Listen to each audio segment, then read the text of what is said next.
Bismillahirrahmanirrahim. Assalamualaikum warahmatullahi ta'ala wabarakatuh. Waalaikumsalam warahmatullahi wabarakatuh. Alhamdulillahi rabbil alamin wa bihi nasta'in ala umurid dunya waddin. Wassalatu wassalamu ala asyrafil anbiya'i wal mursalin Sayyidina wa habibina wa syafi'ina wa qurrati a'yunina wa maulana Muhammadin sallallahu alaihi wasallam wa ala alihi wa ashabihi wa man tabi'ahum bi ihsanin ila yaumiddin. Asyhadu an la ilaha illallah wahdahu la syarika lah wa asyhadu anna Muhammadan abduhu wa rasuluh la nabiyya ba'dah. Rabbi syrah li sadri wa yassir li amri wahlul 'uqdatam min lisani yafqahu qawli. Subhanaka la ilma lana illa ma 'allamtana innaka antal alimul hakim. Allahumma nawwir qulubana binuri hidayatik kama nawwartal arda binuri syamsik abadan abada birahmatika ya arhamar rahimin. Allahumma rzuqna hubbak wa hubba man yuhibbak wa hubba kulla amalin yuqarribuna ila hubbak waj'al hubbaka wa hubba nabiyyika Muhammadin sallallahu alaihi wasallam ahabba ilaina mimma siwakuma. Sadaqallahul azim wa balagha rasuluhun nabiyul habibul karim wa nahnu ala dhalika minasyahidin wa syakirin walhamdulillahi rabbil alamin. Al-mukarramun al-muhtaramun, para alimil ulama, para asatidz wal asatidzah, bil khusus kepada keluarga besar sahibatul bait, yaitu Umi Fatimah beserta suami beserta keluarga. Mudah-mudahan senantiasa dalam limpahan rahmat Allah Subhanahu wa taala, diberikan sehat badan, zahir batin, dan kemudian dimudahkan segala urusan fid din wa dunya wal akhirah. Yang saya hormati segenap pimpinan majelis ta'lim dari ujung ke ujung, yang pada sore hari ini alhamdulillah telah berkenan untuk hadir di tengah-tengah kita semua untuk meramaikan majelis pada sore hari ini. Mudah-mudahan langkah kaki kita dicatat oleh Allah Subhanahu wa taala sebagai salah satu penggugur dosa-dosa kita. Dan mudah-mudahan niat yang dibawa dari rumah sampai dengan ke tempat ini senantiasa terpelihara oleh Allah Subhanahu wa taala dan dijadikan oleh Allah Subhanahu wa taala. Niat itu adalah salah satu wasilah Allah turunkan kemanfaatan ilmu untuk kita semua. Allah turunkan keberkahan, wasilah kita belajar khulasah Nurul Yaqin, di mana kitab ini menjelaskan tentang perjalanan hidup baginda Nabi Shallallahu Alaihi Wasallam dari sebelum beliau dilahirkan sampai dengan kewafatan beliau, bahkan sampai dengan masa hijrah, sampai dengan masa-masa perjuangan sepeninggalan baginda Nabi Shallallahu Alaihi Wasallam. Segala sesuatu yang dekat dengan Rasulullah Shallallahu Alaihi Wasallam itu pasti beruntung. Sebagaimana yang disebutkan dalam Maulid Al-Barjanji yang teman-teman biasa baca itu, man ra'a wajhaka yas'ad, gitu ya. Man ra'a wajhaka yas'ad, di mahallul qiyam. Man, siapapun, ra'a, yang memandang, wajhaka, wajahmu wahai baginda Nabi Shallallahu Alaihi Wasallam, yas'ad, sungguh dia beruntung. Kita mungkin nggak bisa memandang wajah beliau, mungkin kita masih sangat tidak layak, gitu ya. Mungkin kita masih sangat tidak layak.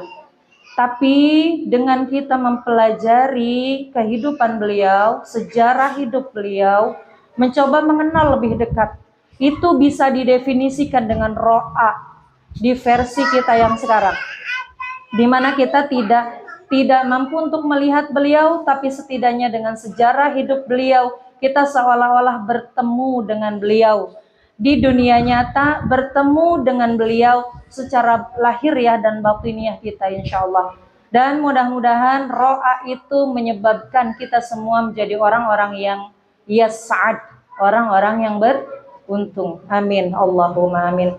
Baik teman-teman semua, sebelum kita mulai kajian kita seperti biasa kita bacakan suratul Fatihah.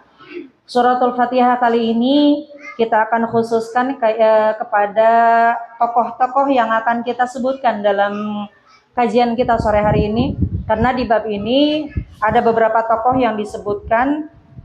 Pertama, ibunda Nabi Shallallahu Alaihi Wasallam yaitu Sayyidah Aminah. Kemudian ibu susu Rasulullah Shallallahu Alaihi Wasallam sebelum Sayyidah Halimah ada Thuwaibah al-Aslamiyah, beliau ibu susunya juga. Kemudian setelah itu ada juga di sini Halimah As-Sa'diyah. Kita tawasulkan beliau-beliau pada sore hari ini dengan niat mudah-mudahan Allah turunkan keberkahan, wasilah dari kemuliaan orang-orang yang mulia, wasilah dari sejarah hidup orang-orang yang mulia yang kita pelajari, orang-orang yang diperkenankan Allah untuk bisa berdekatan langsung kepada baginda Nabi Shallallahu Alaihi Wasallam, yang tercahayai langkah hidupnya dengan sebab kecintaan yang tidak terbayar dan tidak terbeli kepada baginda Nabi Shallallahu Alaihi Wasallam. Mudah-mudahan kita semua sebagai perempuan-perempuan yang masih sangat jauh perjalanannya untuk bisa mencapai kesolihahan itu sebab keberkahan dan kemuliaan orang-orang solehah. Allah jadikan kita juga terus bergerak di jalan yang sama insyaallah. Ila hadratin Nabil Mustafa habibina wa syafi'ina wa qurrati ayunina wa maulana Muhammad sallallahu alaihi wasallam, khususan ila hadrati abihi Abdullah wa khususan ila hadrati ummihi Sayyidah Aminah wa khususan ila hadrati Sayyidah Thuwaibah al-Aslamiyah wa khususan ila hadrati Sayyidah Halimah As-Sa'diyah wa khususan ila hadrati muallif hadzal kitab Syekh Umar bin Abdul Jabbar wa khususan ila hadrati jami'i masyayikhina wa khususan ila ruhi min ahli qubur jamaah.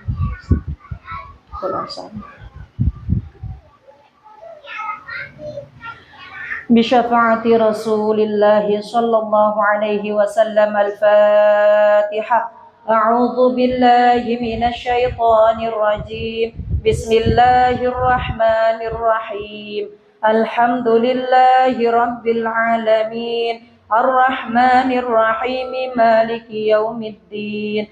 Iyyaka na'budu wa iyyaka nasta'in. Ihdinas siratal mustaqim. Siratal ladzina an'amta 'alaihim ghairil maghdubi 'alaihim waladdallin. Amin. Rabbighfir lana wa liwalidayna. Amin. Bismillahirrahmanirrahim. Qala al-muallif hadzal kitab Khulasah Nurul Yaqin fi sirrati sayyidil mursalin. Muallif hadzal kitab Syekh Umar bin Abdul Jabbar, nafa'anallahu bihi wa bi'ulumihi fid dharaini amin ya rabbal alamin. Bismillahirrahmanirrahim. Bab yang berikutnya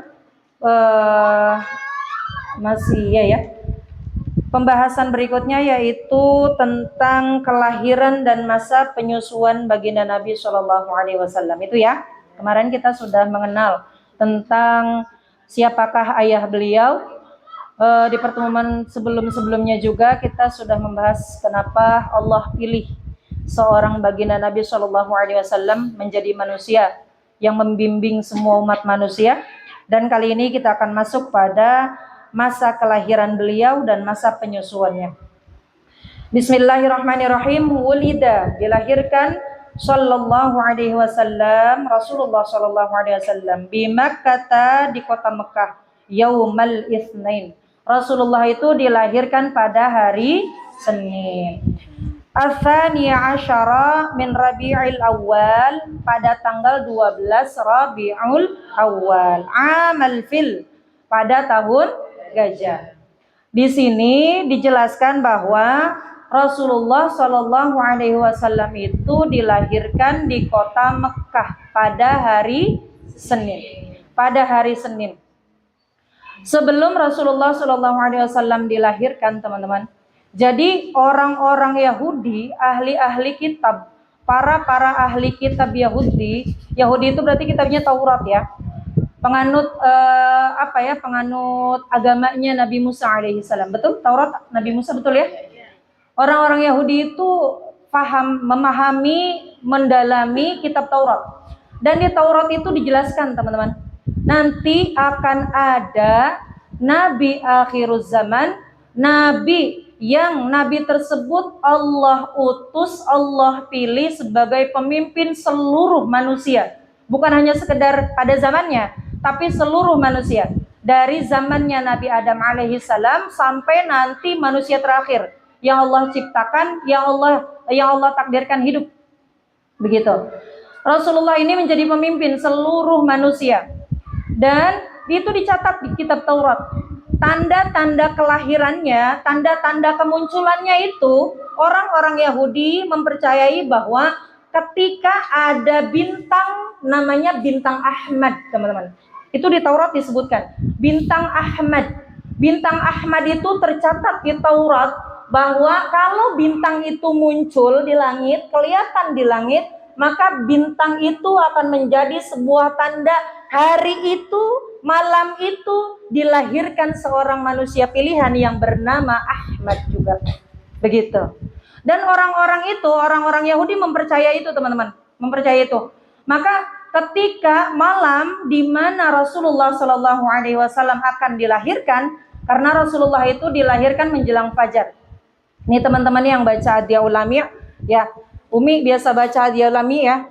Pas di Mahalul Qiyam, sebelum Mahalul Qiyam kan ada tuh apa namanya, wa abrazat syamsal huda wa qubaila fajrin abrazat syamsal huda zaharal habibal mustafa mukarraman wa musana. Itu kan? Wa qubaila fajrin abrazat syamsal huda zaharal habibul mukarrama wa musana. Itu Habib Umar bin Hafidh mengarang Hadiah Ulami ketika sebelum Mahalul Qiyam itu menyebutkan itu. Wa qubaila fajrin, sesaat sebelum fajar.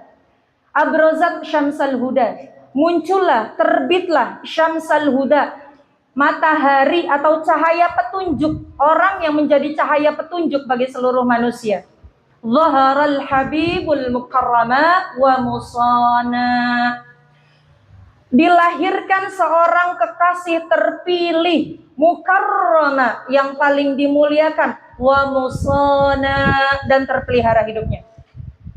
Maka di sini ingin menjelaskan bahwa Rasulullah itu lahirnya sesaat menjelang fajar.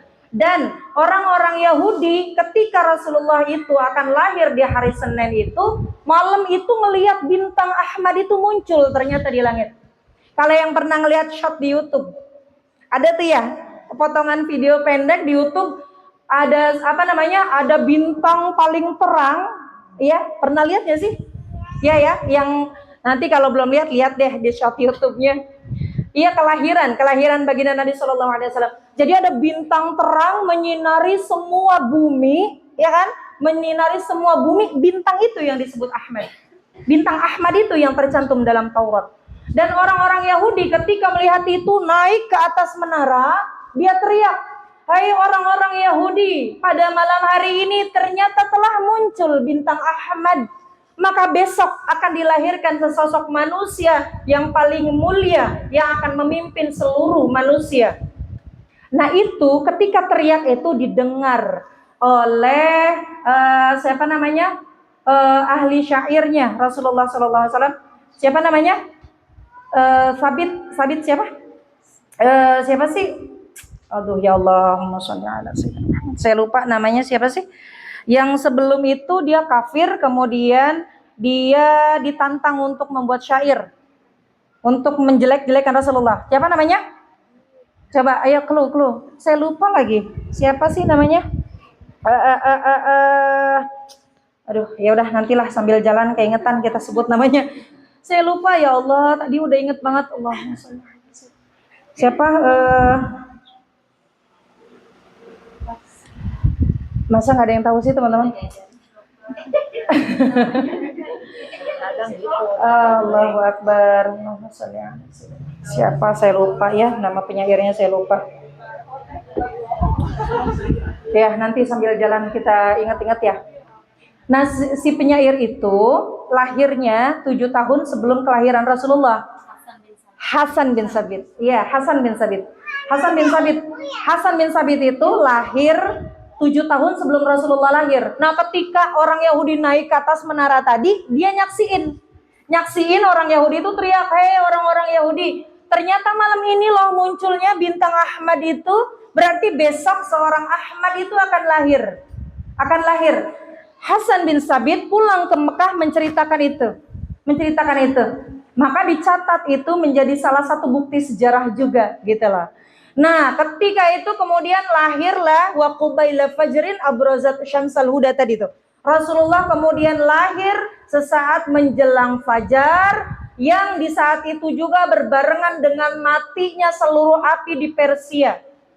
Di Persia, kerajaan Persia itu teman-teman, Persia itu kalau sekarang nih cakupannya Iran, Irak, terus juga Romawi, kemudian Mesir, kemudian Afrika, itu kerajaan besar Persia tuh. Semuanya di situ agamanya Majusi. Orang Majusi itu nyembahnya api. Ketika Rasulullah lahir, api di Persia, seluruh Persia padam. Bahkan ada api yang selama ribuan tahun gak pernah padam saat itu. Padam dalam arti nih, kalau di rumah-rumah bahkan ketika nyalain api, misal buat pasang obat nyamuk gitu ya, misal setelah masang obat nyamuk udah apinya nggak bisa dinyalain lagi. Atau lagi masak, cetrekin kompor gas, jetrek gitu, nyala kan? Setelah masak udah nggak nyala lagi, mati semua, padam api itu.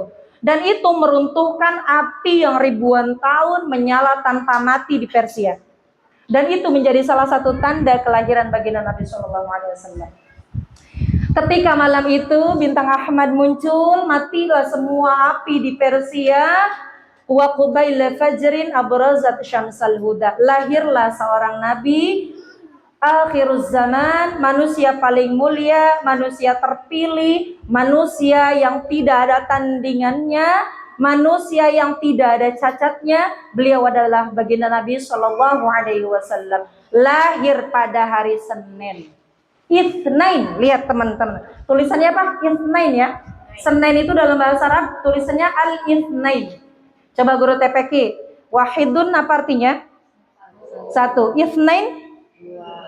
Itsnain betul dua? Nah, kok ragu? Hah, benar kan itsnain ini dua ya? Kalau anak-anak 90-an ngapalnya tuh wahidun satu, isnainun gitu. Itsnain itu dua, betul. Dan itu menjadi bahasa Arab yang diserap ke bahasa Indonesia sekarang dengan disebut dengan hari Senin. Kenapa Rasulullah dilahirkan di hari Senin atau Itsnain atau dua? Ini bentuk cintanya Allah kepada Rasulullah SAW. Betapa Allah sangat mengistimewakan makhluk yang satu ini. Itsnain itu dua. Dua itu setelah satu, betul? Dua itu setelah satu, satu dan dua. Dua tidak akan menjadi dua sebelum ada satu, betul? Artinya satu dan dua ini nggak bisa terpisahkan. Maka begitulah Allah dengan Rasulullah SAW. Allah jadikan Allah itu sifatnya ahad, tunggal. Allah jadikan itsnain, keduanya itu adalah Rasulullah SAW. Maka Rasulullah dilahirkan di hari Senin. Senin itu maknanya dua, artinya Allah sebegitu cintanya dan sebegitu ingin dekatnya dengan Rasulullah SAW, bahkan sifat ahadnya dijadikan itu nama Allah dan dijadikan yang keduanya itu adalah hari kelahiran Rasulullah SAW. Al-Itsnain. Dalam ayat Al-Quran, ala bizikrillahi tatma'innul qulub. Ingatlah, hanya dengan berzikir, zikrullah, tatma'innul qulub, hati kita akan menjadi tenang. Mufassir mengatakan teman-teman, bizikrillah, di situ maknanya adalah menyebut nama Rasulullah SAW. Kenapa begitu? Karena nama Rasulullah yang lain selain Muhammad, Ahmad, Mahmud, itu kan, Qasim, itu kan. Selain nama itu, nama Rasulullah ada yang disebut zikrullah. zikrullah. Maka dalam ayat Al-Quran itu, kalau kita pengen tenang, kita pengen bahagia, kita pengen damai, kita pengen selamat, bizikrillah, kenalin Rasulullah. Begitu maksudnya. Begitu ya. Itu Allah saking begitu muliainnya Rasulullah SAW. Bahkan ada tuh di tankih yang pernah kita bahas, man shalla alayya wahidan sallallahu biha asyran. Siapapun yang bersolawat kepadaku, kata Rasulullah, satu kali, sallallahu biha asyran, Allah akan bersolawat kepadanya asyran, 10. Ini logikanya teman-teman. Kenapa kita solawatnya kepada Rasulullah, tapi Allah yang gaji, gitulah maksudnya. Kita kan salawatnya ke Rasulullah, tapi kok Allah yang bayar? Harusnya kan Rasulullah yang bayar, ya kan? Ini Allah langsung yang bayar. Yuk salawat ke Rasulullah, saya yang bayar. Yuk kasih kebaikan buat Rasulullah, saya yang bayar. Saking cintanya Allah. Amal yang kita lakukan, salawat yang kita lakukan untuk Rasulullah dibayar, dibalasnya langsung oleh Allah Subhanahu wa taala. Coba kurang mulia gimana itu Rasulullah sallallahu alaihi wasallam. Gitu ya. Terus ats-tsani asyara min Rabiul Awal amal fil, pada tanggal 12 Rabiul Awal. Ini masyhur teman-teman, masyhur pada tanggal 12 Rabiul Awal. Barakallah. Pada tanggal 12 Rabiul Awal ini masyhur, banyak ulama, sebagian besar ulama mengatakan memang lahir di tanggal 12 Rabiul Awal. Amal fil, ketika tahun gajah. Lanjut pada baris berikutnya, wasumia, dan dinamakan ama wiladatihi amal fil. Dinamakan tahun kelahiran Rasulullah SAW itu dengan nama amal fil atau tahun gajah, li'annal malikal habasya, karena raja Habasyah, raja Syam saat itu, arsala ama wiladatihi jaishan ilal Makkah, mengutus tentara ke Mekah, lihad mil Ka'bah, untuk menghancurkan Ka'bah. Wa kana fihi filun azim, dan tentara itu terdiri dari gajah-gajah yang besar. Fa ahlakallahul jaisha, kemudian Allah menghancurkan tentara bergajah itu ikraman, karena memuliakan liwiladatin Nabi sallallahu alaihi wasallam, memuliakan hari dilahirkannya baginda Nabi sallallahu alaihi wasallam. Teman-teman jangan beranggapan bahwa Rasulullah itu dilahirkan di tahun gajah, berarti siangnya itu habis kejadian itu malamnya Rasulullah lahir, atau berbarengan, enggak. Jadi 50 hari setelah kejadian peristiwa tahun gajah itu barulah Rasulullah SAW dilahirkan. Cuma kejadian itu berbarengan di satu tahun itu, maka hari kelahirannya atau tahun kelahiran Rasulullah disebut tahun gajah. Padahal mah nggak barengan. Begitulah. 50 hari setelah peristiwa penyerangan tentara gajah itu ke Ka'bah, setelah itu 50 hari kemudian barulah lahir Rasulullah SAW. Dan itu terjadi di tahun yang sama. Maka disebut tahun kelahiran Rasulullah adalah tahun gajah. Tahun gajah. Dan teman-teman, ini ada sebuah kisah yang paling menarik dari semua rentetan sejarah yang terjadi pada penyerangan Ka'bah ini. Saya rasa teman-teman udah tahu lah ya, penyerangan Ka'bah itu Raja Abraha memerintahkan kepada bala tentaranya untuk menyerang Ka'bah. Kenapa? Karena dia syirik. Dia itu bikin gereja gede banget. Maksudnya biar orang-orang tuh apa-apa ke situ. Tapi ternyata orang-orang di situ udah lebih duluan memuliakan Ka'bah dan udah lebih duluan jatuh cinta sama Ka'bah, gitu loh. Padahal kata Abraha, apa sih istimewanya Ka'bah? Cuma bangunan segi 4 begitu, terdiri dari batu-batu begitu. Apa istimewanya gitu? Sampai ngutus orang untuk melihat Ka'bah itu kayak apa. Masih sama kok definisinya. Jauh berbeda dengan tadi itu gereja yang dibangun Raja Abraha tadi itu. Akhirnya karena irinya, karena dengkinya, Raja Abraha memutuskan untuk menyerang Ka'bah dan membawa pasukan bergajah banyak ribuan, ratusan ribu untuk menyerang Ka'bah. Orang-orang Mekah saat itu teman-teman, yang rumahnya di sekitar Ka'bah, mereka tahu duluan tuh peristiwa itu. Tahu. Akhirnya mereka datang pada Sayyidina Abdul Muttalib yang saat itu adalah pemimpin Ka'bah atau pemimpinnya orang-orang Mekah. Datang nih. Terus mereka tuh bilang, ya Sayyidi, ini besok kita mau diserang nih sama orang-orang ini, sama orang-orang Habasyah gitu. Sama orang-orang Habasyah. Udah gitu nyerangnya nggak tanggung-tanggung. Nggak pakai kuda, nyerangnya langsung pakai gajah gitu loh. Yang sekali injak udah ngek gitu kan.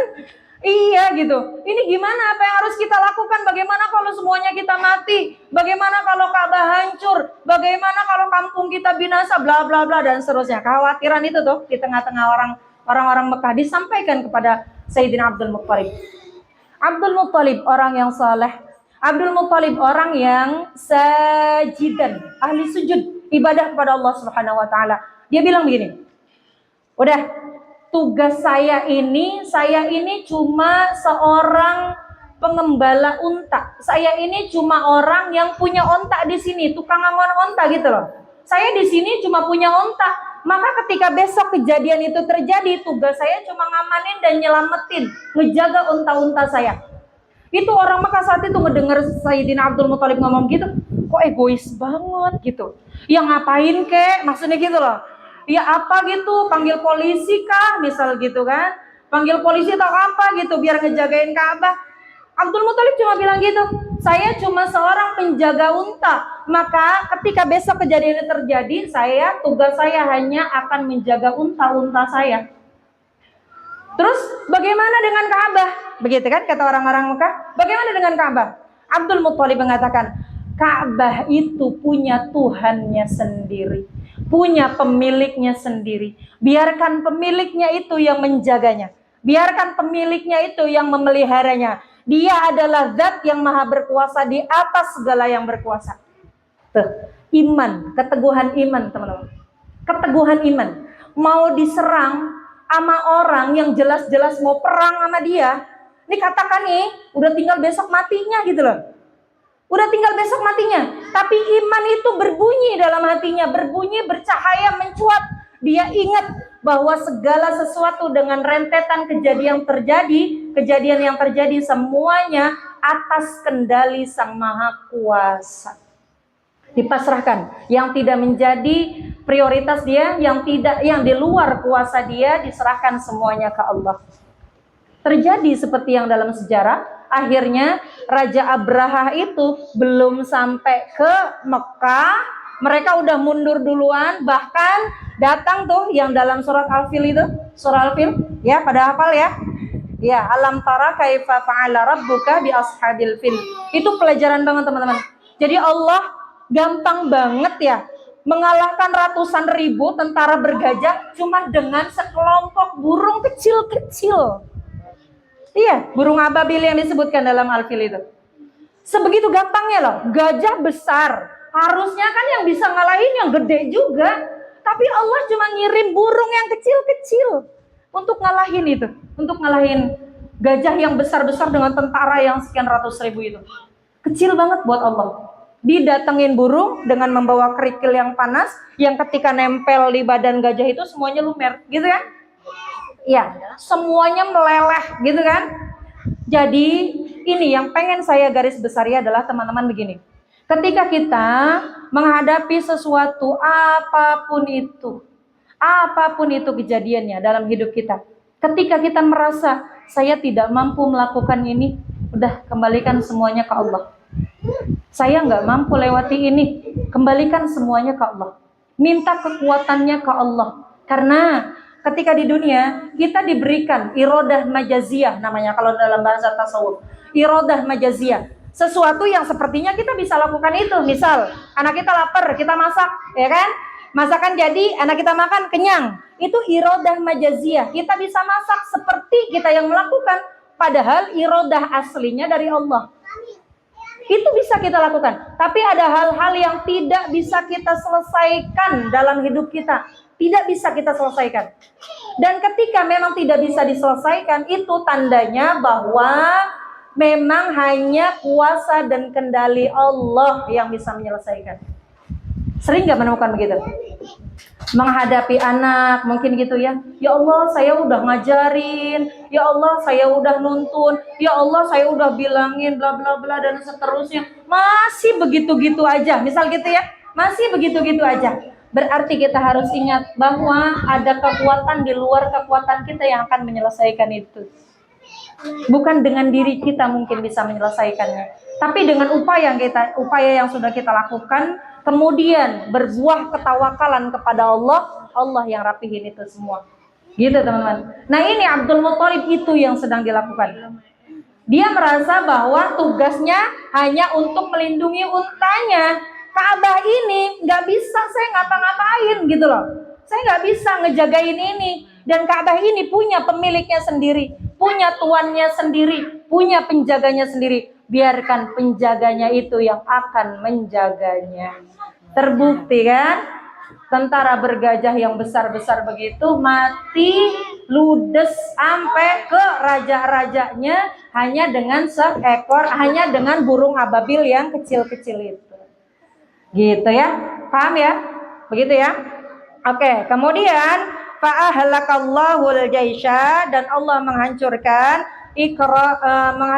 tentara tersebut ikraman, karena memuliakan, liwiladatin Nabi sallallahu alaihi wasallam, karena untuk menghormati hari kelahirannya Rasulullah sallallahu alaihi wasallam.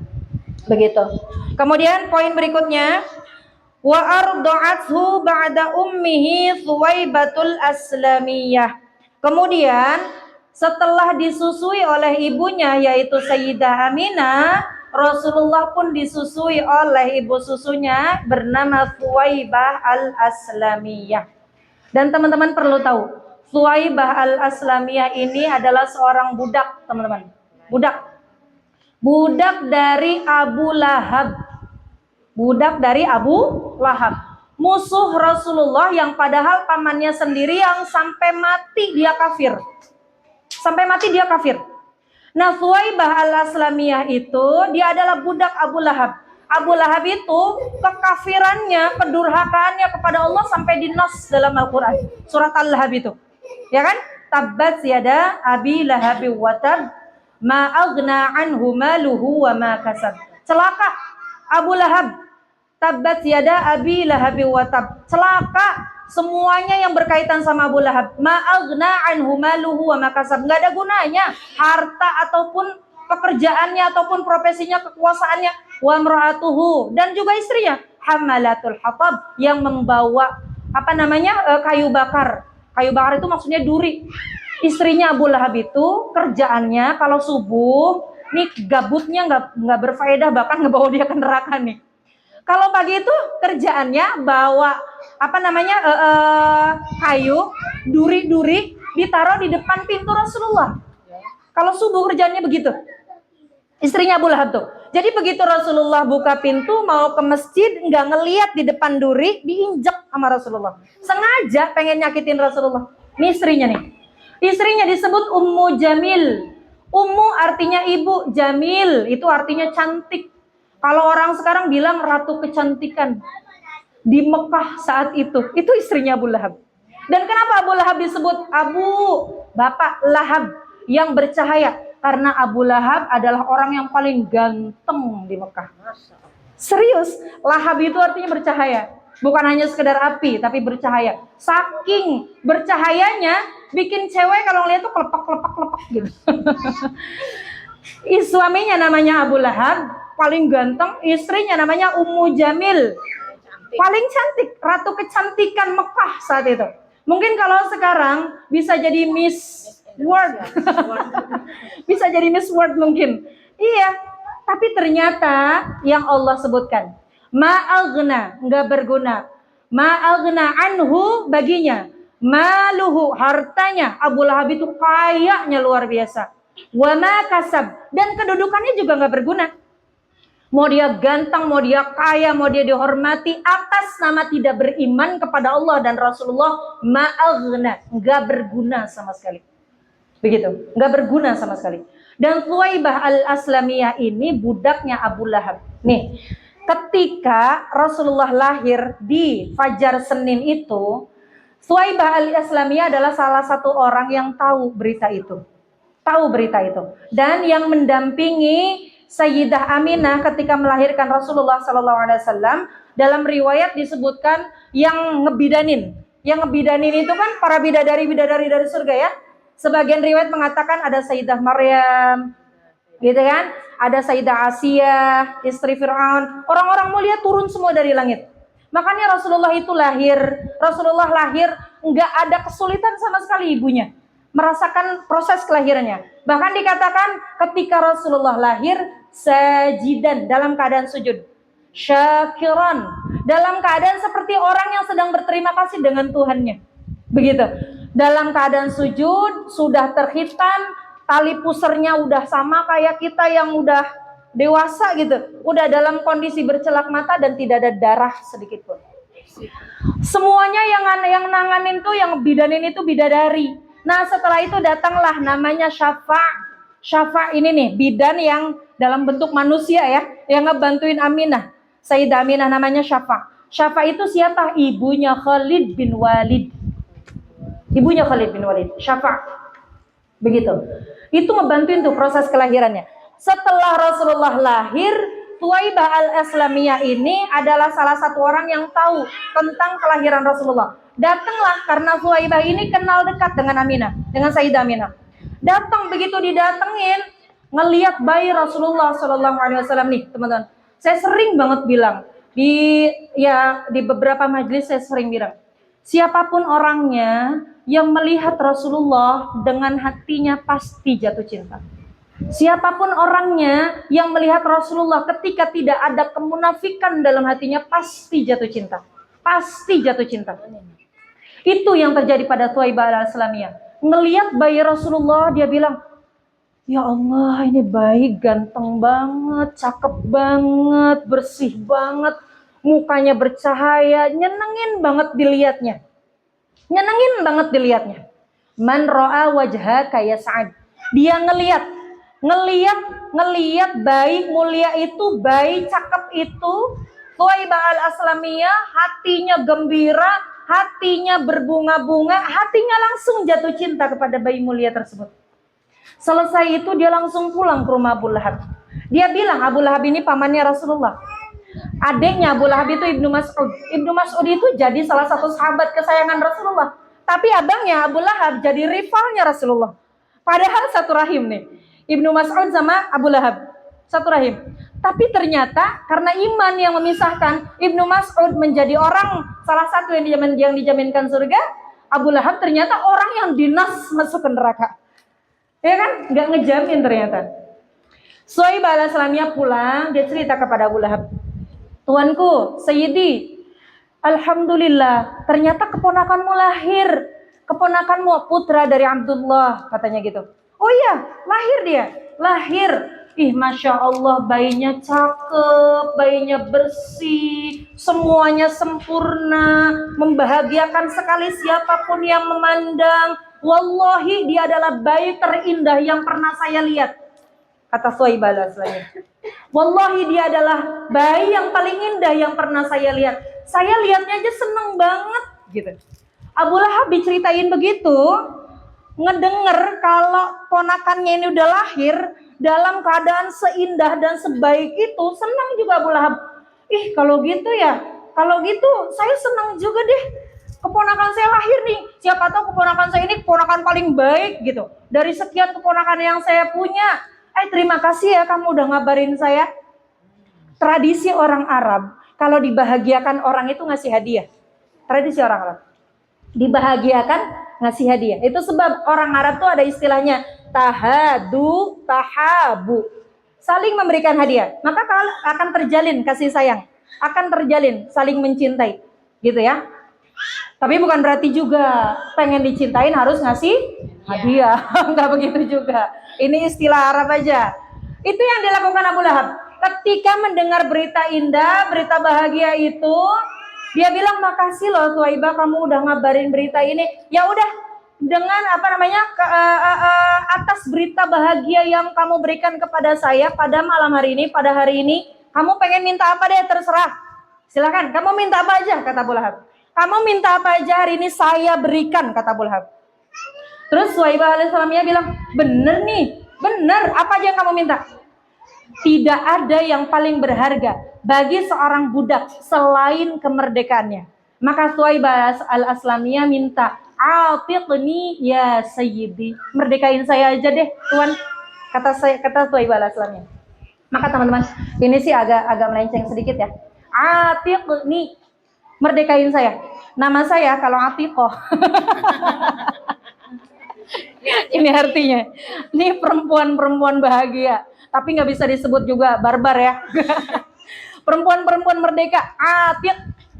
Kalau laki-laki Atiq itu berarti orang yang merdeka. Atiqoh berarti perempuan yang merdeka. Kalau dari sisi Atiqoh, nama saya di ijazah resmi saya Atikah. Atikah itu istrinya Sayyidina Umar yang cerewet. Jadi Kang ngomong. Tapi cerewetnya beliau beristrikan seorang sahabat paling mulia. Tidak akan dipilih kalau bukan karena beliau juga memiliki kemuliaan. Tidak akan dipilih Allah untuk mendampingi seorang mulia kalau beliau juga tidak memiliki kemuliaan. Begitu juga dengan Suwaibah al-Islamiyah. Ketika malam itu ditanyain, udah kamu minta apa deh sekarang? Saya kasih malam ini. Suwaibah al-Islamiyah bilang, atiqni ya sayyidi, merdekain saya aja deh. Udah itu aja, kata Abu Lahab, ya saya minta itu aja. Dimerdekain pada hari itu. Dimerdekain pada hari itu. Senangnya luar biasa Suwaibah al-Islamiyah ini. Dan teman-teman, saya pengen kasih tagline sedikit. Rasulullah itu manusia paling mulia, maka tidak akan diizinkan Allah siapapun orangnya yang berdekatan dengan Rasulullah kecuali mereka adalah orang-orang mulia. Begitu ya. Dengan Suwaibah al-Islamiyah ini juga kenapa bisa ditakdirkan Allah menjadi ibu susu dari seorang manusia paling mulia? Berarti beliau memiliki kemuliaan tersendiri di hadapan Allah, sekalipun beliau adalah seorang budak. Begitu. Nah, Rasulullah itu dalam Al-Qur'an wa taqallubaka sajidin. Allah itu membolak-balikan sulbi Rasulullah Allah itu membolak-balikan nurnya Rasulullah itu kepada sulbinya orang-orang yang ahli sujud. Berarti orang-orang yang berdekatan dengan Rasulullah ini adalah orang-orang yang terpelihara dari sujud kepada berhala. Setidaknya Suwaibah al-Islamiyah adalah orang yang beriman. Begitu maksudnya. Ketika dimerdekakan senang banget 2 hari setelah disusui oleh Sayyidah Aminah, kemudian datang tuh ke rumah Sayyidah Aminah. Aminah, Masya Allah bayi kamu luar biasa banget deh. Udah sekarang kamu gak usah ngapa-ngapain ya, udah kamu duduk aja. Kamu istirahat, kamu habis lahiran, udah makan yang enak, istirahat yang banyak biar kamu sehat. Terus maksudnya ngapain nih, kata Aminah. Udah saya yang ngerjain segala sesuatunya yang ada di rumah kamu. Saya yang nyusuin anak kamu, katanya gitu. Loh kenapa sampai kayak gitu? Aminah kan kaget ya. Kenapa tiba-tiba ujuk-ujuk dia minta nyusuin Muhammad gitu. Suwaibah al-Islamiyah bilang gini, saya ingin berterima kasih kepada bayi mulia ini. Sebab dialah saya merdeka. Sebab dialah saya mendapatkan kebahagiaan. Sebab bayi yang mulia ini, Allah izinkan hari ini saya menjadi manusia yang merdeka. Saya ingin membalas budinya. Saya ingin membalas kebaikannya. Maka pada hari ini izinkan saya untuk menyusuinya. Suwaibah al-Islamiyah, budak dengan berkah bayi mulianya Rasulullah, merdeka pada hari itu. Ini teman-teman, pelajaran lagi buat kita. Artinya siapapun yang mendekati Rasulullah Sallallahu Alaihi Wasallam, siapapun yang berdampingan dengan Rasulullah Sallallahu Alaihi Wasallam, tidak selalu karena hidup sezaman, tidak selalu karena pernah ikut perjuangan dakwah, tidak selalu jadi istrinya, jadi sahabatnya, jadi orang-orang sekeliling, tidak selalu begitu. Tapi ketika kita menyambungkan lisan kita terus kepada Rasulullah, menyambungkan hati kita terus pada Rasulullah, jangan pernah ragu dengan keberkahan dari seorang Muhammad sallallahu alaihi wasallam. Bahkan dalam kondisi bayi, dia memberikan keberkahan pada Suwaibah al-Islamiyah dengan kemerdekaannya sebagai seorang budak. Begitu. Aminah akhirnya mendengar begitu. Oh begitu kejadiannya ya. Saya dimerdekakan Tuhan saya dengan sebab saya memberikan kabar gembira atas kelahirannya anakmu yang membahagiakan ini. Maka berikan izin kepada saya untuk membalas kebaikannya, membalas budinya, gitu kan? Yang telah memberikan keberkahannya kepada saya sehingga saya bahagia pada hari ini mendapatkan kemerdekaan saya sebagai seorang budak. Diizinin untuk menyusui Rasulullah Sallallahu Alaihi Wasallam. Seberapa lama? Selama 7 hari. Suwaibah al-Aslamiyah itu menyusui Rasulullah selama 7 hari. Setelah 7 hari itu disusuilah Rasulullah Sallallahu Alaihi Wasallam, disusui oleh Suwaibah al-Aslamiyah. Setelah 7 hari berikutnya, di sini disebutkan nih, wa arda'athu ba'da ummihi Suwaibatul Aslamiyah, dan setelah disusui oleh ibunya Sayyidah Aminah, Rasulullah pun disusui oleh Suwaibah al-Aslamiyah, khadimatu ammihi Abi Lahab. Dia adalah budaknya Abu Lahab, pamannya Rasulullah yaitu Abu Lahab. Summa Halimatu Sa'diyah, kemudian disusukan setelah dari Suwaibah al-Aslamiyah yang menyusuinya selama 7 hari, penyusuan Rasulullah pun berpindah pada Halimatus Sa'diyah.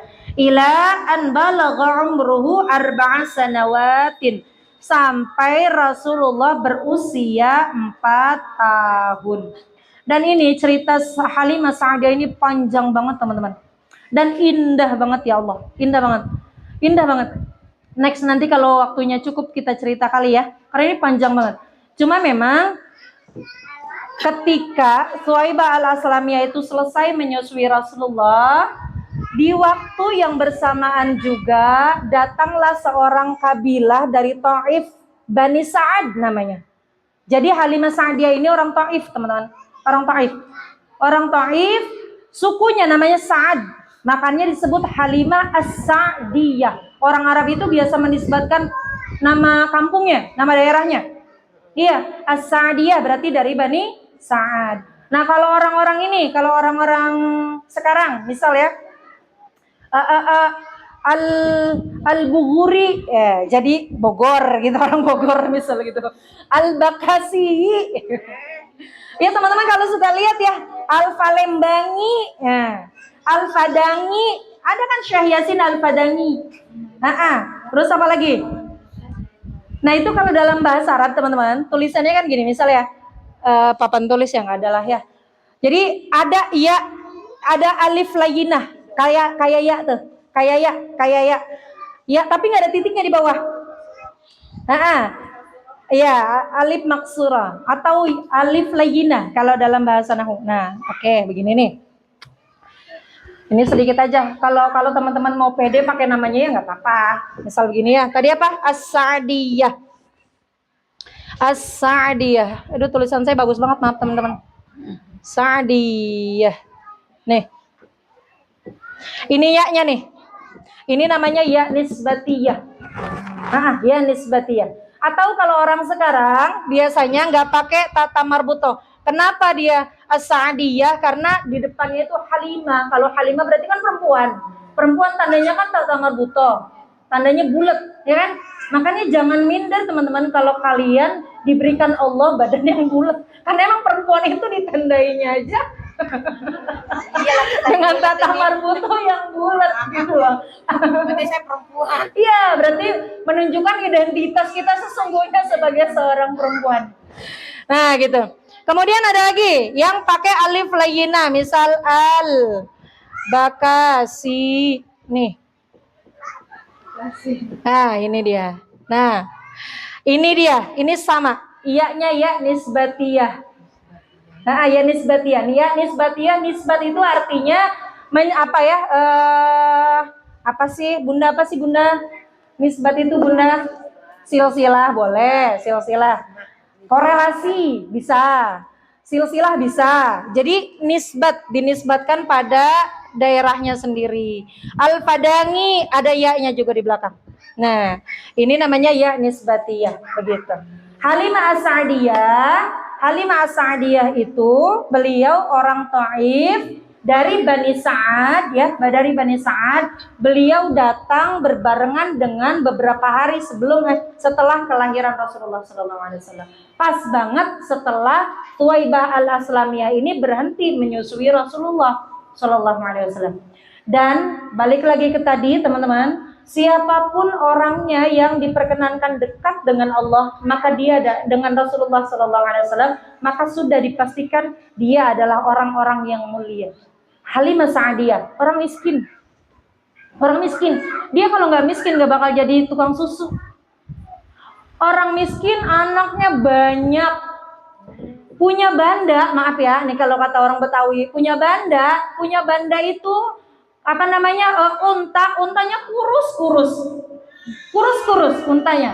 Padahal anaknya tuh masih suka nyusu gitu. Dia harus makan yang banyak, dia harus minum susu yang banyak gitu. Saking kurus untanya, nggak bisa diperas susunya, nggak minum susu. Makanya anak-anaknya Halimah juga pada kurus-kurus teman-teman. Anaknya banyak, orang miskin gitu kan, hijrah dari Taif ke Mekah, tujuannya untuk mencari pekerjaan, mencari rezeki gitu loh, dengan menjadi seorang ibu susu. Datanglah ke sana orang-orang Taif, ada sekitar 70 orang. 70 orang itu berarti beserta 70 orang itu berarti dengan anak-anaknya gitu loh, dengan suaminya, dengan untanya gitu kan. Pas datang ke sana, teman-teman Halimah itu semuanya udah pada dapat bayi tuh. Udah pada pulang ke kemahnya masing-masing bawa bayi. Halimah nggak bawa bayi. Akhirnya dia nanya, masih ada nggak sih di sini bayi yang belum disusuin? Bayi yang bisa saya susuin? Orang Mekah bilang, ada tuh anaknya Aminah, tapi dia seorang yang yatim. Seorang yatim. Ada tuh anaknya Aminah, tapi dia seorang yatim. Begitu ditengok, ya yatim, gitulah. Ya yatim. Kenapa Halimah begitu responnya? Karena Halimah itu awal datang ke Taif ke Mekah, dari Taif ke Mekah tujuannya nyari duit, nyari kerja. Lah kalau dia nyusuin anak yatim, siapa yang mau bayar gitu loh. Iya, siapa yang mau bayar? Makanya akhirnya, ya yatim. Balik dulu deh, dia ngobrol sama suaminya gitu. Suaminya namanya Abu Du'eb. Dia ngobrol sama suaminya, bilang, ya udah mondar-mandir ke sono kemari, kehabisan customer gitu. Nggak ada yang bisa kita bawa pulang. Yang kesisa cuma satu, bayi yatim, anak dari Aminah. Gimana kira-kira? Akhirnya kata Abu Du'eb bilang, udah ambil aja deh bun, ambil aja, daripada nggak ada sama sekali. Dah, mudah-mudahan bayi itu membawa keberkahan. Nih kata Abu Du'eb, mudah-mudahan bayi itu membawa keberkahan. Akhirnya balik lagi ke rumah Aminah, dilihat bayi Muhammad itu di keranjang tempat tidurnya. Halimah datang, dideketin. Begitu dibuka tirainya, terkesima dan terpesona langsung melihat keindahan bayi itu. Langsung jatuh hati. Seketika pikiran tentang duit itu hilang. Iya, karena dia dari Taif ke sini nyari kerjaan, yang dipikirannya kan duit gitu ya. Bisa pulang bawa duit, anaknya bisa makan, bisa beli susu, bisa ngempanin untanya dan yang lain-lain. Begitu melihat bayi itu, hilang semua pikirannya tentang duit. Membahagiakan banget, digendong bayi itu dibawa pulang. Ketika dibawa pulang teman-teman, tiba-tiba untanya penuh semua dengan susu. Berkahnya Rasulullah SAW. Berkahnya Rasulullah SAW. Dibawa pulang, untanya langsung banyak susunya. Anak-anaknya yang tadinya kehausan minum semuanya dengan sangat kenyang gitu, gantian terus. Nggak ada habisnya itu. Susu dari untanya itu. Itu Rasulullah baru dibawa, dan amazing ya teman-teman, amazing ya. Rasulullah itu disusuin sama Halimah. Dengan yang di waktu bersamaan Halimah juga punya anak yang masih disusuin. Anak bayi yang masih disusuin. Tapi kurus anaknya karena kurang gitu loh susunya. Kurang gizinya apa segala macam. Rasulullah itu disusuin sebelah kanan. Ketika Rasulullah disusuin sampai Rasulullah kenyang, dipikirnya oleh Sayyidah Halimah ini belum kenyang, dipindahinlah ke sebelah kiri. Ketika dipindahin ke sebelah kiri, Rasulullah nggak pernah mau nyusu dari sebelah kiri. Nggak pernah mau. Maunya dari sebelah kanan terus. Halimah nanya, kenapa kok nggak mau disusuin sebelah kiri? Ternyata Rasulullah menyisakan sebelah kirinya buat saudara sesusuannya. Bayi sekecil itu udah ngerti bagaimana cara berbagi. Bagaimana cara untuk bisa bersama-sama dalam bahagia. Untuk tidak serakah dengan rizki. Untuk tidak serakah dengan dunia. Rasulullah cuma nyusu dari sebelah kanan, sebelah kirinya nggak pernah mau. Setelah itu barulah Halimah sadar, Masya Allah, sungguh bayi ini membawa keberkahan. Bayi ini membawa keberkahan. Untanya sekarang deres airnya. Kemudian rezeki mengalir deras untuk keluarga itu. Mereka semua bahagia. Susu Halimah tidak pernah habis. Bahkan ada keledai tunggangan mereka yang mereka bawa dari Taif sampai ke Mekah. Itu keledai yang paling kurus dibanding rombongan yang lain. Jadi waktu berangkat dari Taif ke Mekah, itu Halimah ketinggalan terus tuh. Tadi jalannya tuh udah di depan, terkesalip lagi, sampai ketinggalan sama rombongan. Karena keledainya paling kurus, bentar-bentar ngaso gitu. Iya, kayak kita gitu. Jalan kaki dari BKI sampai PGM, ngasonya berapa kali? Iya, ketinggalan terus. Tapi ketika Rasulullah dibawa ke tempat Halimah, ke Taif, karena disusuinya di Taif, itu keledainya jadi keledai paling gesit. Sampai rombongan nanya, itu keledai yang tadi bukan sih? Yang kemarin kalian bawa bukan sih? Iya, keledai saya cuma ini. Kok bisa secepat itu gitu loh? Jadi ninggalin rombongan. Oh iya, jadi kayak ngebut terus. Set gitu. Rombongannya masih di belakang semua. Dan keledai itu membawa bayi Rasulullah SAW. Percayalah mereka bahwa bayi itu membawa keberkahan. Makanya saya bilang sejarahnya panjang banget. Next, insya Allah kita ceritakan di lain waktu ya. Iya, nggak cukup soalnya waktunya gitu. Nanti di halaman berikutnya tarbiyatuhu wa wafatu jaddih insya Allah. Mudah-mudahan, bukan ya? Wafatu ummi wa hasanatuhu. Ya, oke. Masa wafatnya Rasulullah dan masa disafih Rasulullah sallallahu alaihi wasallam. Oke. Insyaallah.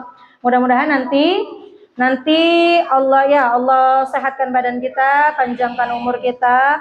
Allah pertemukan kita di waktu-waktu yang berikutnya, di waktu-waktu yang Allah izinkan bisa kumpul lagi di majelis ini, dan mudah-mudahan teman-teman setiap majelis dan majelisnya, apalagi majelis khulasah ya. Majelis khulasah sejarah Rasulullah itu ketika kita pelajari membersihkan hati kita, karena banyak banget pelajaran yang Allah persembahkan buat kita gitu. Lagi. Banyak banget pelajaran. Mudah-mudahan banyak manfaat yang kita bisa ambil. Mudah-mudahan bisa menambah kecintaan kita kepada Rasulullah SAW. Mudah-mudahan memberikan semangat kita untuk terus memperbanyak sholawat, untuk terus menyambungkan hati kita kepada Rasulullah, untuk terus juga semangat mempelajari kisah-kisah Rasulullah SAW yang kemudian itu bisa menjadi pelajaran paling berharga dalam hidup kita insyaallah. Naqifuna bi barakatil Fatihah. A'udzu billahi minasy syaithanir rajim. Bismillahirrahmanirrahim. Alhamdulillahi rabbil alamin. Arrahmanir rahim. Maliki yaumiddin. Iyyaka na'budu wa iyyaka nasta'in. Ihdinas siratal mustaqim. Siratal ladzina an'amta 'alaihim ghairil maghdubi 'alaihim waladdallin. Amin. A'udzu billahi minasy syaithanir rajim. Bismillahirrahmanirrahim. Allahumma shalli ala sayyidina Muhammad wa ala ali sayyidina Muhammad. Allahumma ighfir lana wa liwalidina warhamhum kama rabbawna shighara. اللهم اغفر لنا ولإخواننا الذين سبقونا بالإيمان ولا تجعل في قلوبنا غلا للذين آمنوا ربنا إنك رؤوف رحيم اللهم ارزقنا حبك وحب من يحبك وحب كل عمل يقربنا إلى حبك واجعل حبك وحب نبيك محمد صلى الله عليه وسلم أحب إلينا مما سواكما اللهم أحينا بحياة العلماء وأمتنا بموت الشهداء واحشرنا يوم القيامة مع زمرة الأولياء مع زمرة الأولياء ربنا آتنا في الدنيا حسنة وفي الآخرة حسنة وقنا عذاب النار بفضل سبحان ربك رب العزة عما يصفون وسلام على المرسلين والحمد لله رب العالمين. Kurang lebihnya mohon maaf. Usi binafsi wa iyyakunna bitaqwallah.